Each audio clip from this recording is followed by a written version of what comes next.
কয়েকদিন ধরে নিখোঁজ যুবকের মৃতদেহ উদ্ধার বাড়ির পাশের কুয়ো থেকে।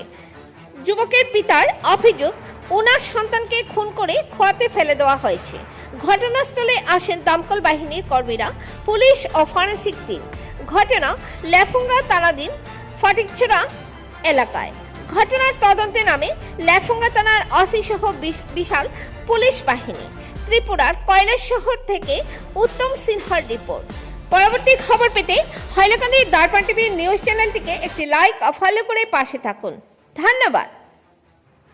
তোমার বুধবার তোমার 8টাতে বাচ্চাটা পাওয়া যায় না। এবার 8টাতে বাচ্চাটা পাওয়া যায় না, তোমার হের লোক আসলো, দিলীপ আসলো আর একদম সন্তোষ করে না, এটা মার্ডার করে মনে হয় ফলাইছে।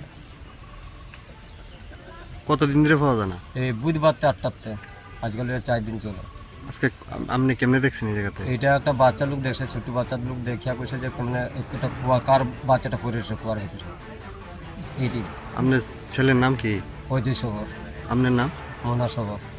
এই জায়গাটার নাম কি? জায়গার নাম হলে তোমার ফটিপুর চা বাগান।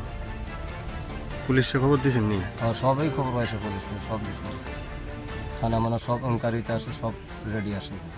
আপনার কি ধারণাটা কি হয়? ধারণা তো আমার, আমি ছেলে পাই না খুঁজা, ছেলে তোমার খুঁজে 4 দিনের ভিতরে আমরা ভার হয়েছি, ছেলে খুঁজা পাই না, এখানে যাই, এখানে থানা মানা সব এনকোয়ারি করছি, স্যার কোনো পাই না।